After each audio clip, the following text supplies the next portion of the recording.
Welcome to Global News on Signature TV. I am Uchenna Chimdi Oluoha.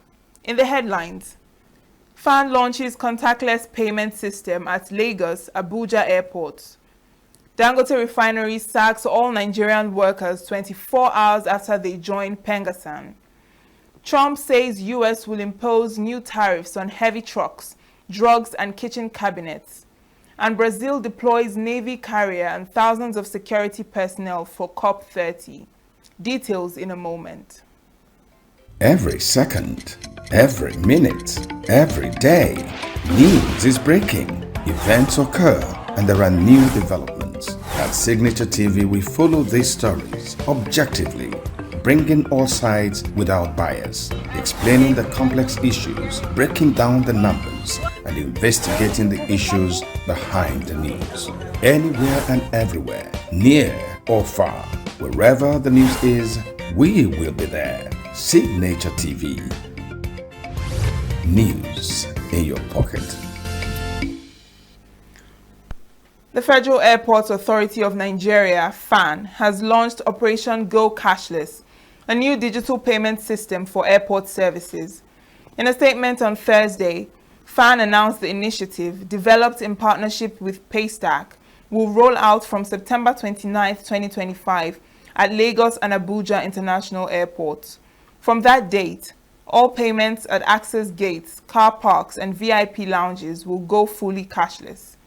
FAN says the move responds to growing demand for secure, transparent, and modern payment options and aims to boost efficiency, improve revenue collection, and enhance passenger experience.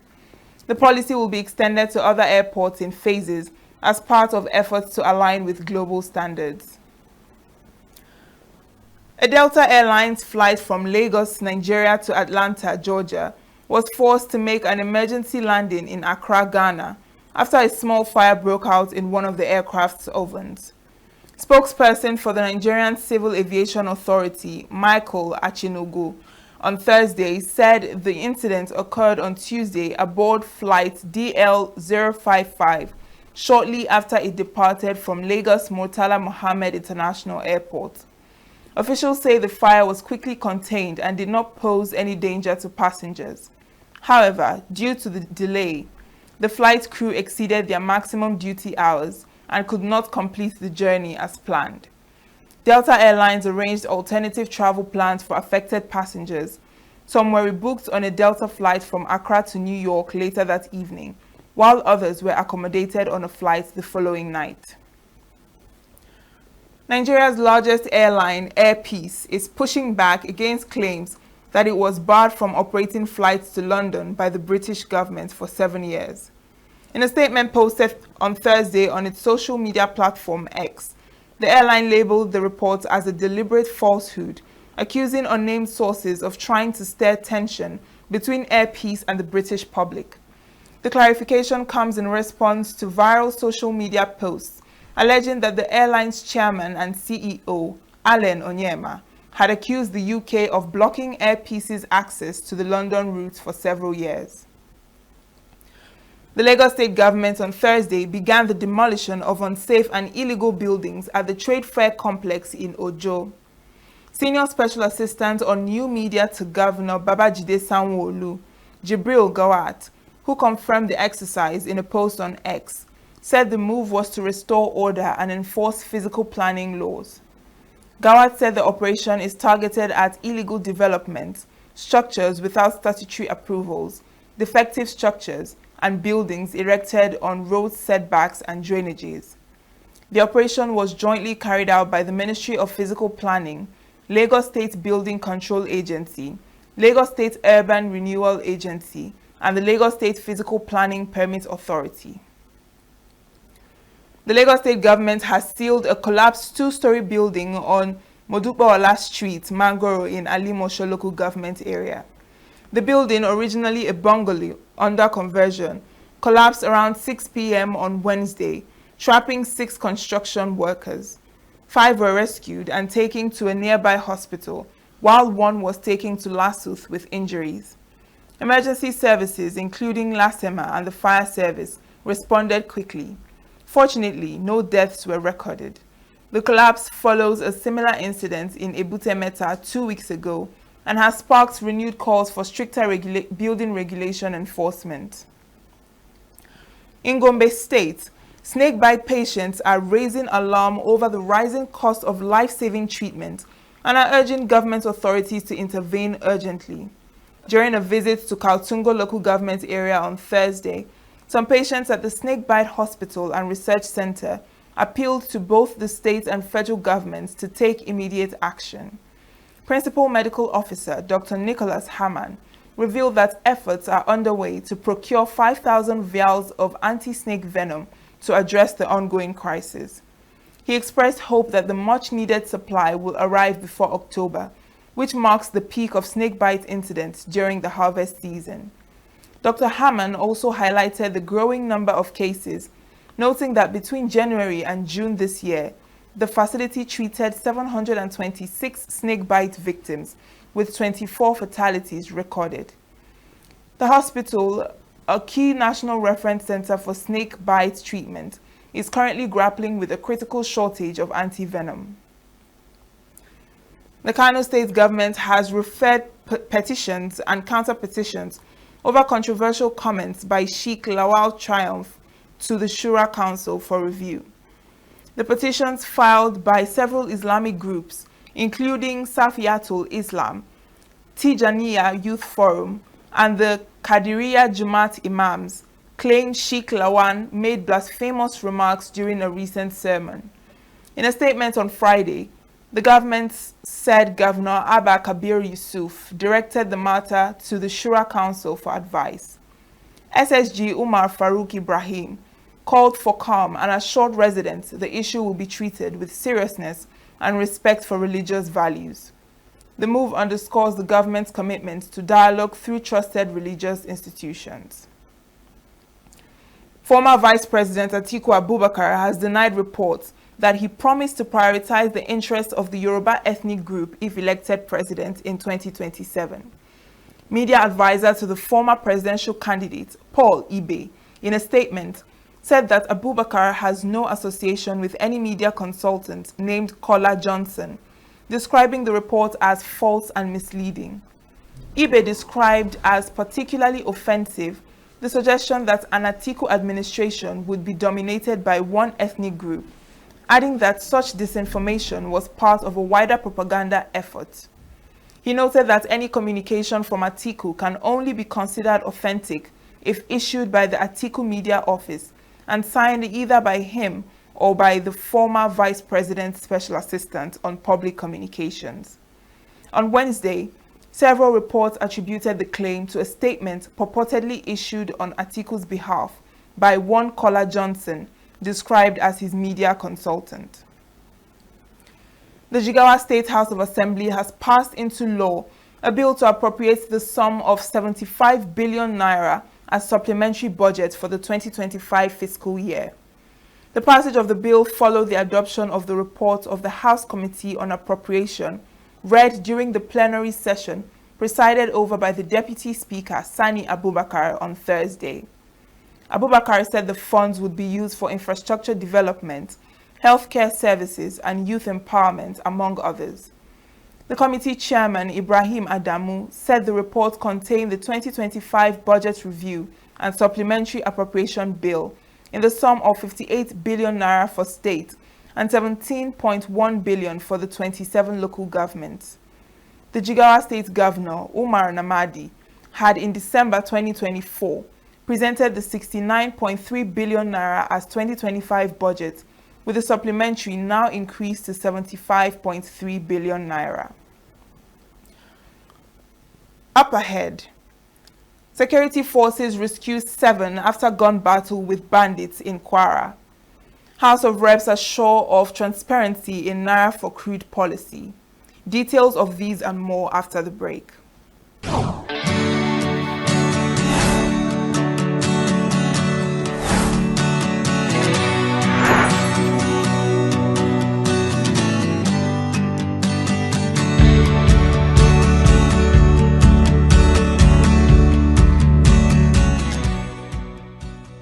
The FBI is offering a $10,000 award for information that could lead to the arrest of Nigerian fraud suspect Olumide Adediran. Adediran, 56, is wanted in connection with multiple fraud charges, including bank fraud, identity theft, and credit card fraud, linked to criminal activity in Illinois dating back to 2001. Investigators allege that he attempted to cash fraudulent checks and used stolen identities of U.S. citizens to open bank accounts, and that he fled the Central District of Illinois in December 2001, just before his federal trial was set to begin. A federal arrest warrant was issued on January 2, 2002, after he was reported to have violated the conditions of his release. The FBI says Adediran may have ties to South Florida and remains on its most wanted list, and that he is known to use multiple aliases, including Kevin Olumide Adediran, Eric O. Williams, Max Alexandra, Olumide Adkins, and Edward N. Anderson. The Ondo State Police Command has arrested a man suspected of manufacturing and supplying firearms to criminal networks within the state and across 4 other neighboring states. Spokesperson of the command, Olushola Ayanlade, who made the disclosure in a statement issued in Akure, said the alleged illegal operations of the suspect extended Osun, Kogi, Edo, and Kwara states. He said the arrest followed an earlier breakthrough in an armed robbery case in Irele, where 3 suspects were taken into custody. During that incident, a female victim was shot in the leg and robbed of her unregistered TVS motorcycle, 250,000 naira in cash, and other valuables. Efforts, he said, are ongoing to apprehend additional members of the syndicate and ensure that all those involved face justice. Security forces on Wednesday rescued 7 kidnapped victims after a fierce gun duel with bandits in a forest near Owa Onire in Kwara South Senatorial District. The Kwara State Police Command spokesperson, Adetoun Ejire Adeyemi, confirmed the development in a statement in Ilorin on Thursday.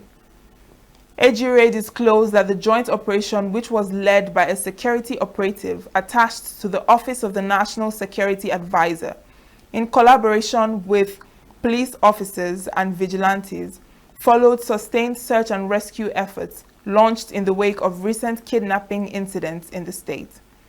The police spokesperson said the criminals were forced to abandon their hostages and escape deeper into the forest, while all 7 victims were safely rescued. Items recovered from the criminals' hideout included 3 motorcycles and 9 empty magazines of AK-47 rifles. The Kwara State Commissioner of Police, Adekimi Ojo, commended the gallantry and resilience displayed by the team involved in the operation. He assured that the command, in synergy with other security agencies, will sustain aggressive onslaughts against criminal hideouts until perpetrators of kidnapping and banditry are brought to justice. Tragedy occurred on Thursday in Kano State, where a 30-year-old man identified as Mutawakilu Ibrahim allegedly stabbed his grandparents to death following a dispute over food. Spokesperson for the Kano State Police Command, Abdullahi Haruna, said the suspect, believed to be under the influence of a substance at the time, used a knife to attack his grandparents, Muhammad Dan Sokoto and Hadiza Tasidi, inflicting multiple injuries. The victims were rushed to the hospital but were later confirmed dead by medical personnel. According to police, the suspect has been arrested and remains in custody as investigations continue. The management of Dangote Petroleum Refinery has terminated the employment of all its Nigerian workers. The news was shared Wednesday on X by political commentator Imran Wakili, who said the mass layoff came less than 24 hours after 90% of the workers joined the Senior Oil Workers Union, Pengasan. A memo dated September 25th was signed by Manager of Human Asset Management, Femi Adekunle, cited total reorganization and sabotage concerns as reasons for the decision. Affected staff were asked to return company property and obtain exit clearance, while the finance department was directed to process their entitlements. The company thanked the workers for their service. The move follows rising tensions between the refinery and Pengasan over unionization efforts. The Speaker of the House of Representatives, Tajuddin Abbas, has assured that the House will guarantee transparency, accountability, and effective implementation of the federal government's Naira for crude oil policy. Speaking through the minority leader, Kingsley Chinda, at the inauguration of the ad hoc committee on the implementation and oversight of the policy, Abbas described the exercise as a crucial step towards strengthening transparency and efficiency in the oil sector. He said the committee has been entrusted with the vital responsibility of monitoring implementation, ensuring interagency coordination, and assessing the effectiveness of the policy. Chairman of the committee, Boniface Emerengwa, said that despite Nigeria's abundant crude oil reserves, the benefits have not translated to maximum value for citizens. He noted that the volatility of foreign exchange markets, dependence on the dollar, and economic vulnerabilities make it necessary to explore innovative solutions, such as the Naira for crude policy. Nigeria is blessed with abundant crude oil reserves, yet the benefits of these God-given resources have not always translated into maximum value for our people. The volatility of the foreign exchange markets, over-dependence on the dollar, and persistent challenges facing our economy makes it imperative that we employ innovative ways to strengthen our currency, reduce external vulnerabilities, and secure long-term benefits for Nigerians. President Bola Tinubu has called for the reform of the United Nations, warning that the global body must embrace sweeping restructurings or face growing irrelevance. In his address to the 80th session of the United Nations General Assembly, President Tinubu, who was represented by the Vice President Kashim Shettima, demanded 4 key reforms of the world body, including a permanent seat for Nigeria in the UN Security Council. He emphasized that Nigeria, which has transformed from a colony of 20 million people to a sovereign nation of over 236 million, and projected to be the 3rd most populous country in the world, cannot be absent from the table where decisions about her fate are taken. For all our careful diplomatic language, the slow pace of progress on these hardy perennials of the UN General Assembly debate has led some to look away from the multilateral model. Some years ago, I noticed a shift at this gathering. Key events were beginning to take place outside this hall, and the most sought-after voices were no longer heads of state. These are indeed troubling times. Nigeria remains firmly convinced of the merits of multilateralism. But to sustain that conviction, we must show that existing structures are not set in stone. We must make real change, change that works, and change that is seen to work. If we fail, the direction of travel is already predictable. We are here to strengthen the prospects for peace, development, and human rights. Madam President, I want to make 4 points today to outline how we can do this. 1, Nigeria must have a permanent seat at the UN Security Council. This should take place. The Nigerian leader also took a direct stand on the Palestinian issue, associating fully with a 2-state solution as the most dignified path to a lasting peace for the people of Palestine. He added that the people of Palestine are not collateral damage in a civilization searching for order, insisting that they are equal in worth and therefore entitled to the same freedoms and dignities granted other people. We come not as partisans, but as peacemakers. We come as brothers and sisters of a shared wall, a wall that must never reduce the right to live into the currency of devious politics. The people of Palestine are not collateral damage in a civilization searching for order. They are human beings, equal in work, entitled to the same freedoms and dignities that the rest of us take for granted. We want to make the choice crystal clear. Civilized values over fear. Civilized values over vengeance. Civilized values over bloodshed. We show the opportunities that peace brings, just as the extremists hope to drive apart rival communities and different religions. We work through multilateral platforms within the rule of law to build the consensus and support that makes this immensely difficult and dangerous task that much easier. Speaking further, President Tinubu proposed radical reforms to the global financial system, calling for new mechanisms to address the sovereign debt crisis plaguing developing nations. He emphasized the need for urgent action to promote debt relief, not as an act of charity, but as a clearer path to the peace and prosperity that benefits us all, while noting that Africa's natural resources are central to future global stability. On Nigeria's fight against terrorism and violent extremism, President Tinubu outlined a philosophy that prioritizes ideological victory over military conquest, saying that military tactics may win battles measured in months and years, but it is values and ideas that deliver the ultimate victory. Up next is business news.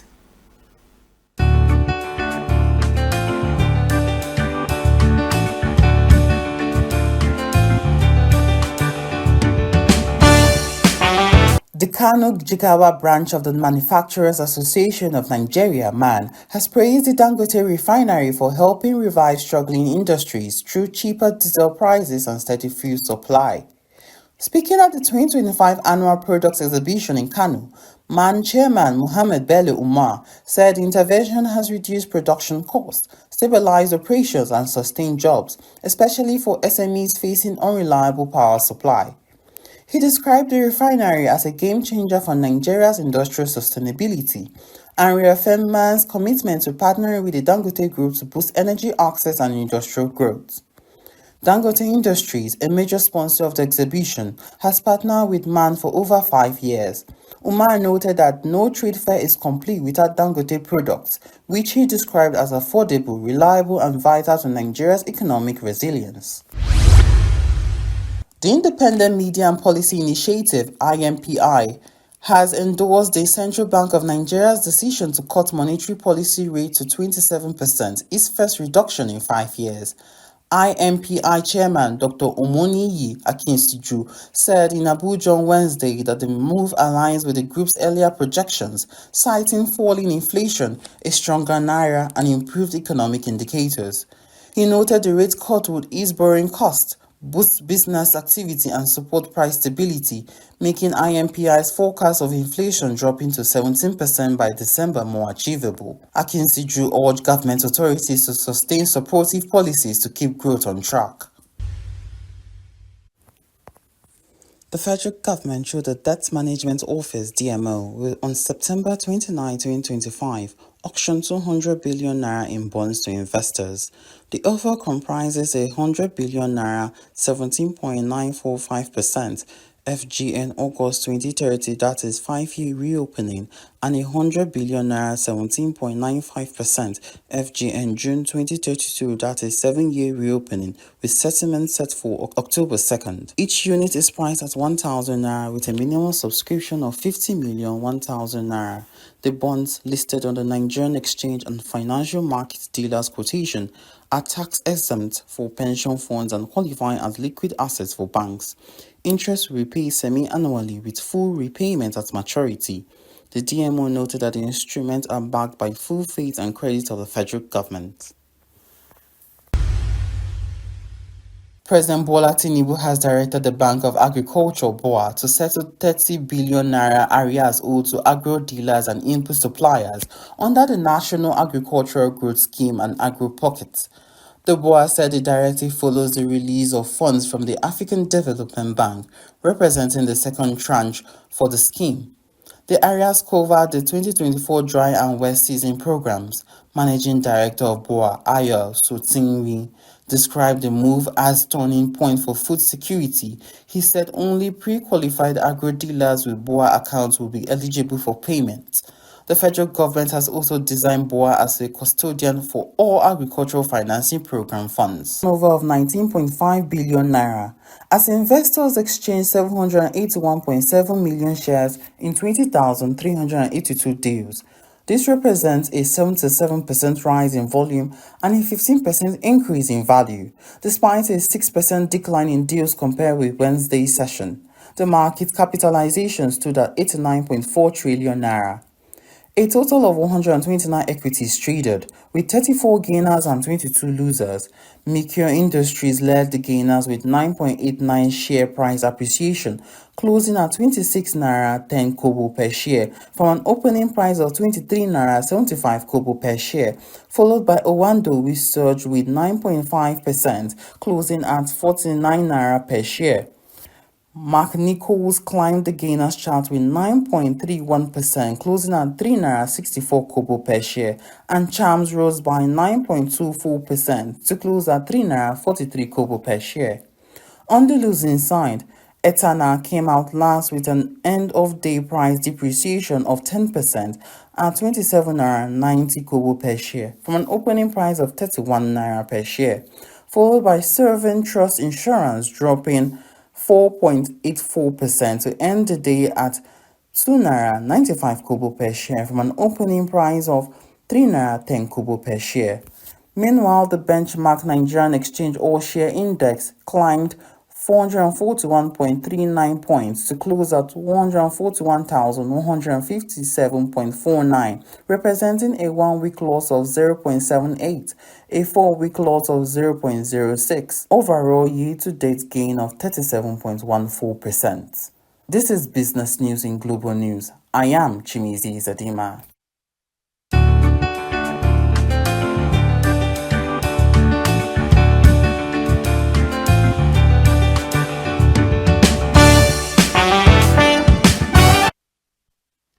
Still to come, US objects to UN's political declaration on non-communicable diseases.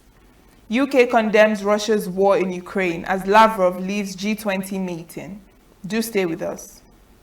Every second, every minute, every day, news is breaking. Events occur and there are new developments. At Signature TV, we follow these stories objectively, bringing all sides without bias, explaining the complex issues, breaking down the numbers, and investigating the issues behind the news. Anywhere and everywhere, near or far, wherever the news is, we will be there. Signature TV. News in your pocket. President Donald Trump on Thursday took aim at a broad range of imported goods in announcing a new round of punishing tariffs, saying the U.S. will impose 100% duties on imported branded drugs, 25% tariffs on heavy-duty trucks, and 50% tariffs on kitchen cabinets. Trump has launched numerous national security probes into potential new tariffs on a wide variety of products during his second term, casting a shadow over the global economic outlook and paralyzing business decision-making. Trump also said he would start charging a 50% tariff on bathroom vanities and a 30% tariff on upholstered furniture next week, with all the new duties to take effect from October 1st. The new 100% tariff on any branded or patented pharmaceutical product will apply to all imports unless the company has already broken ground on building a manufacturing plant in the United States, Trump said. He said the new heavy-duty truck tariffs were to protect manufacturers from unfair outside competition, and said the move would benefit companies such as Packer-owned Peterbilt and Kenworth, and Daimler Truck-owned Freightliner. Trump said the new tariffs on kitchen, bathroom, and some furniture were because of huge levels of imports which were hurting local manufacturers. The U.S. Chamber of Commerce urged the department not to impose new truck tariffs, noting the top 5 import sources are Mexico, Canada, Japan, Germany, and Finland, all of which are allies or close partners of the United States, posing no threat to U.S. national security. The United States has objected to the United Nations Political Declaration on Non-Communicable Diseases, with U.S. Health Secretary Robert F. Kennedy Jr. saying on Thursday that it ignored the most pressing health issues. He did not specify what those health issues were. Kennedy criticized the UN's approach as attempting too little and too much, and said it was misdirected. President Trump wants to lead the effort globally against ultra-processed foods and the medical and physical illness associated with it. We're calling on the international community to come together to combat this scourge and ready to lead, to partner, to innovate with every nation committed to a healthier. I thank the Secretary of the U.S. Department of Health. The declaration, which is expected to be adopted at the ongoing high-level meeting of world leaders in New York, aims to set an ambitious roadmap through 2030 and beyond for the prevention and control of non-communicable diseases and for promoting mental health and well-being. U.S. President Donald Trump said he may lift sanctions against Turkey's defense industry soon, contingent on the success of his meeting with Turkish President Tayyip Erdogan in the Oval Office on Thursday. The sanctions were imposed after Turkey's 2019 purchase of Russian S-400 missile defenses, which Washington viewed as incompatible with NATO systems. Erdogan's hope for improved ties stems from Trump's warmer stance toward Moscow and his personal rapport with the Turkish leader, contrasting with former President Joe Biden's policy of keeping Turkey at arm's length over its ties to Russia. Under Trump, Ankara expects a more favorable relationship, especially given their shared interest in Syria, where both nations now back the central government after previous disputes. President Vladimir Putin on Thursday formally opened the International Forum World Atomic Week in Moscow. The annual forum is dedicated to the global nuclear industry and related fields. IAEA Director General Rafael Grossi, Chairman of the State Administration Council of Myanmar, Min Aung Hlaing, Belarusian President Alexander Lukashenko, Armenian Prime Minister Nikol Pashinyan were among foreign guests attending the event. Before the formal plenary session on Thursday, Chief of Russia's State Nuclear Corporation, Rosatom Alexei Likachev, led a tour of the Atom Museum for the invited leaders and IAEA's Grossi. The museum is dedicated to the history of Russia's nuclear energy program. The World Atomic Week event runs from September 25th to 28th and is held at the All Russia Exhibition Center in Moscow. According to Kremlin, after the plenary session, Vladimir Putin will hold bilateral talks with heads of foreign delegations.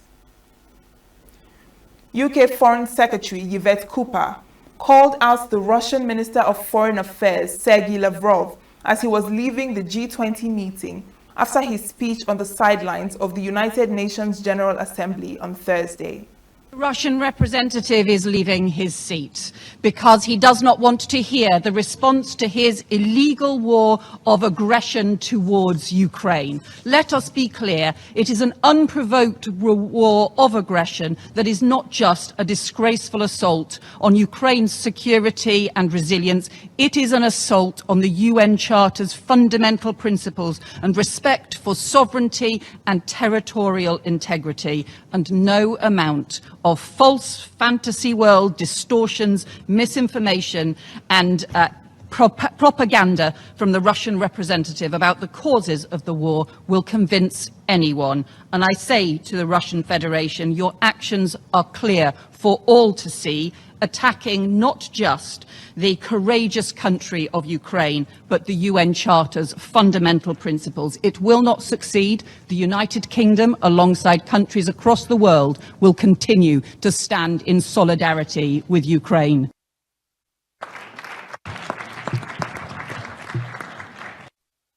We will support, and the whole of the G20 should support, the peace where it is so desperately needed in Sudan and in Gaza. This week, the UK has made the historic decision to recognise the state of Palestine, to keep alive a two-state solution, but it must be a spur, not a substitute, for much-needed ceasefire, a release of the hostages and desperately needed humanitarian aid. Earlier, Lavrov accused the West, as well as NATO and the European Union, of provoking the crisis in Ukraine. A number of other G20 ministers joined the UK in condemning the Russian invasion of Ukraine. Some also expressed support for the peace process in Gaza. The US representative said under the country's presidency, which starts in December this year, the organization will go through an overhaul. We in this room all know that conflict eats away at economic growth. Conflict eats away at sustainable development. It leaves the most vulnerable behind, and it puts the achievement of the Sustainable Development Goals even further out of reach. Peace calls on all of us to play our part, combining both reassurance and deterrence, and in contributing to economic development. It is a collective commitment to ensure no potential aggressor thinks the pursuit of conflict is worth the risk.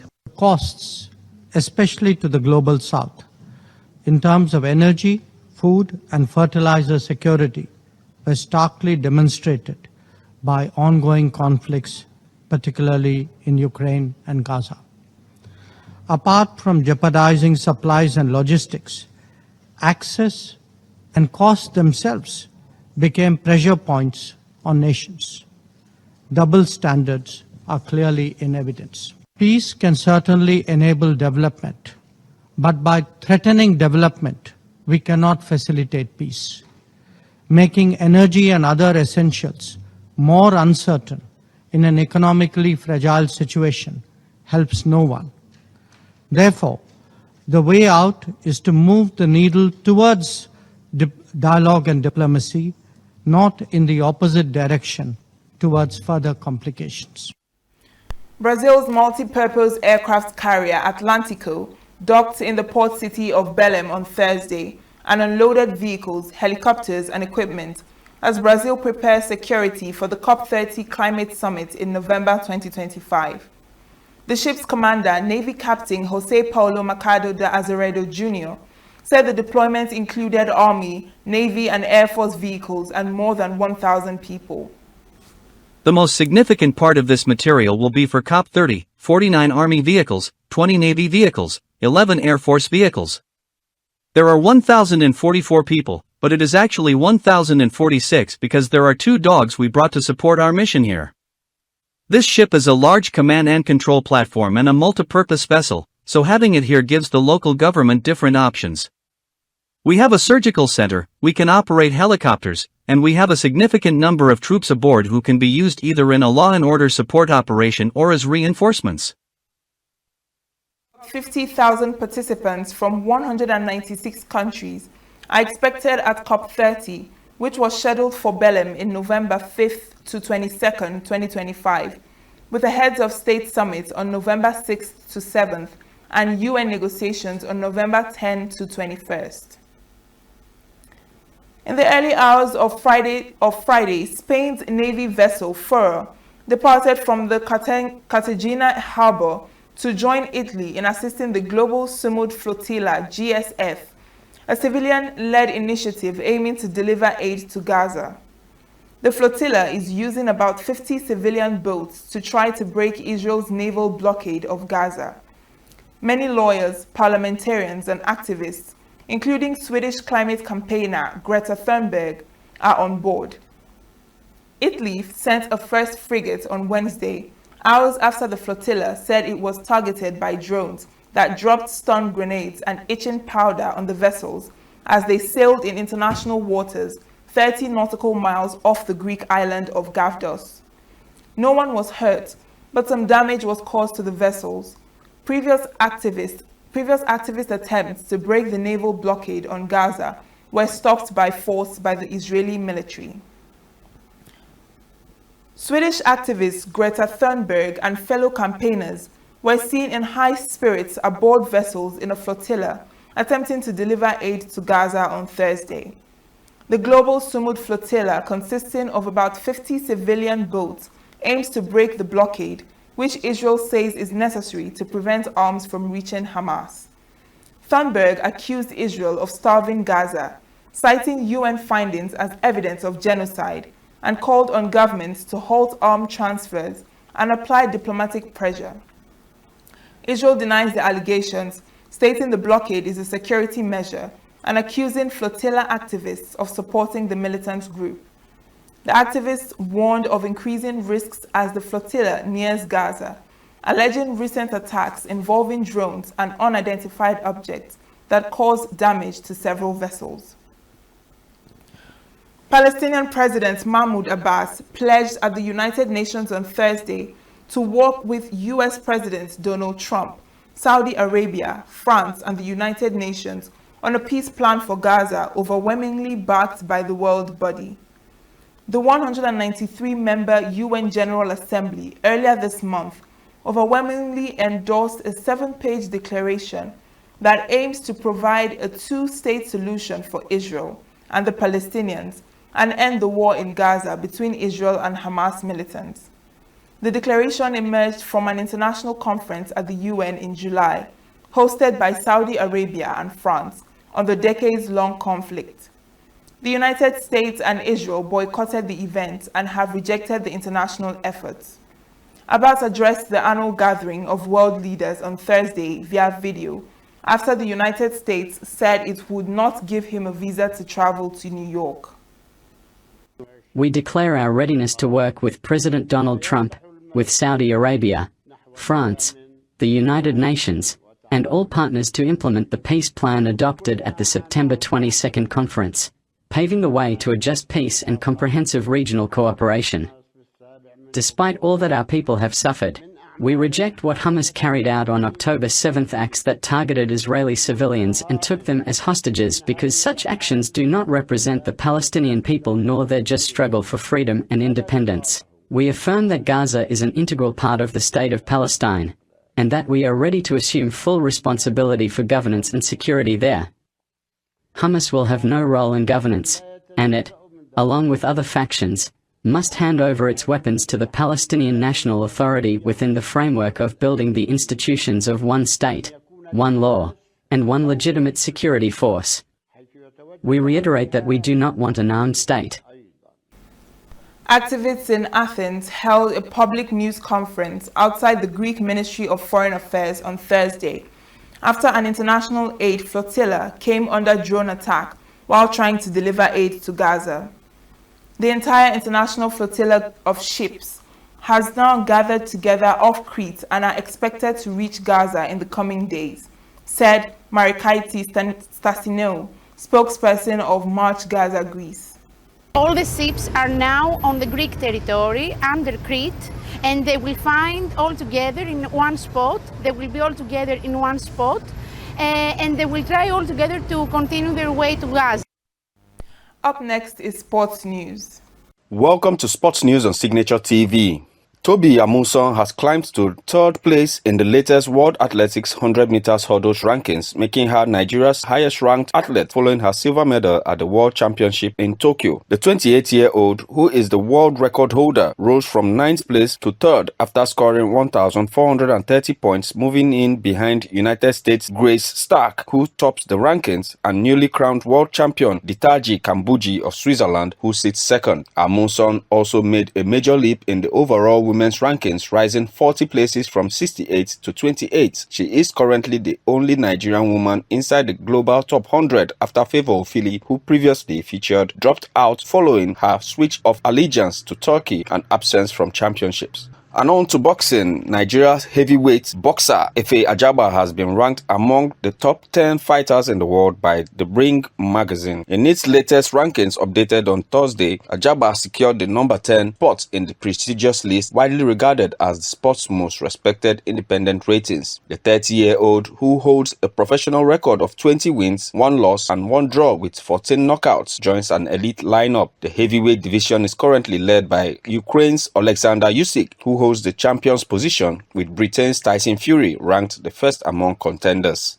And on to football, Nigeria Super Eagles will face Colombia in an international friendly at City Field, Queens, on Tuesday, November 18th, as part of a packed build-up to the next year's Africa Cup of Nations. Colombia, ranked 14 in the world and already assured of a place in the 2026 FIFA World Cup, will use the match as a part of a two-game tour of the United States. Nestor Lorenzo's side meets New Zealand in Fort Lauderdale on November the 15th before heading north to New York to take on Nigeria. For the Super Eagles, it forms one of the two friendlies lined up in November. They meet Venezuela in Houston on November the 14th before facing Colombia 4 days later. Both fixtures are designed to sharpen the squad ahead of AFCON 2025 in Morocco, where Nigeria will open their campaign against Tanzania on December the 23rd in Fez. FIFA revealed Maple the Moose, Zayu the Jaguar, and Clutch the Bald Eagle as mascots for the 2026 World Cup on September the 25th. Each mascot highlights one of the host nations, with Maple representing Canada, Zayu Mexico, and Clutch the Eagle United States. FIFA describes Maple as born to roam, journeying across all of Canada's provinces and territories while connecting with people and embracing the country's rich culture. A street style-loving art, music enthusiast, and dedicated goalkeeper, Maple found purpose through creativity, resilience, and unapologetic individuality. Zayu from the jungles of southern Mexico, meanwhile, embodies the rich heritage and vibrant spirit of the country. With a name inspired by unity, strength, and joy, Zayu transforms on the pitch as a striker, showcasing exceptional ingenuity and agility that intimidates defenders. Off the pitch, Zayu embraces Mexican culture through dance, food, and tradition, uniting people across borders with passion. And Clutch possesses an unquenchable thirst for adventure, soaring across United States and embracing every culture, game, and moment with boundless curiosity and optimism. Fearless on the pitch and uplifting off it, Clutch leads by action, rallying teammates, lifting spirits, and turning every challenge into an opportunity to rise higher. A social spark and sports fanatic, Clutch, like all great midfielders, unites people wherever they go, proving that the true flight is about purpose, passion, and play. Al Hilal fought from a goal down to beat Al Ogdoud 3-1 in their Saudi Pro League encounter in Riyadh on September the 25th. Togolese winger Khalid Nare had put the visitors up in the 14th minute before goals in the first half stoppage time from Marcos Leonardo and Theo Hernandez gave Al Hilal a 2-1 advantage at the break. In the 79th minute, Leonardo grabbed his second as the hosts saw out the rest of the match to climb up to 4th in the league standings on 8 points after 4 matches, with a record of 2 wins and as many draws. And that's the end of sports news today on Signature TV. I am Raymond Ken Mbata. Very Dark Man launches movement for nationwide community service. And famous Nigerian songstress Tiwa Savage finally discloses that her leaked sex tape was a bet. Well, let's join Queeneth Mokonta on entertainment news. This is entertainment news. Nigerian social media critics and activist Martin Vincent Ose, popularly known as Very Dark Man, has launched a new civic initiative under the banner of the Rattle movement aimed at mobilizing Nigerian youths for nationwide community service. In a viral video posted to his Facebook page on Wednesday, VDM announced that the movement would begin its monthly community sanitization exercise on Saturday, November 29, 2025. According to him, the initiative is designed to combat environmental degradation while fostering patriotism and active citizenship among young Nigerians. VDM stated that this is not a shutdown of violence, but a shutdown of impact, signaling a shift from online activism to on-the-ground civic action. The planned activities under the Rattle movement include cleaning public spaces, clearing blocked drainages, rehabilitating school facilities, and other grassroots community development efforts. VDM, known for his outspoken stance on social issues, emphasized that the movement is focused on creating visible positive change in communities across the country. Famous Nigerian songstress Tiwa Savage has finally disclosed that her leaked sex tape was a bet. Tiwa made the disclosure 4 years after her sex tape went viral on social media in 2021. It was gathered that the video, which was recorded by her boyfriend without her knowledge, got leaked after she refused to pay the blackmailer. However, speaking during her latest interview with the Breakfast Club, Tiwa Savage disclosed that the leaked sex tape was circulated by her then boyfriend as part of a bet. The singer said she was betrayed. The multi-hyphenate artist has announced that she and rapper ASAP Rocky welcomed their third baby together on Saturday, September 13. Fans got to see a glimpse of the special moment as Rihanna shared 2 photos with her birth announcement on social media. Recall that Rihanna and Rocky revealed that they were expecting their third baby together in May. The couple, who have been together since 2020, are also parents of Riza and Riot. And that's the entertainment news. I'm Queen Etwokunta for Signature TV. And that's the news this hour. I am Uchenna Chimdi Oluoha. Thanks for watching.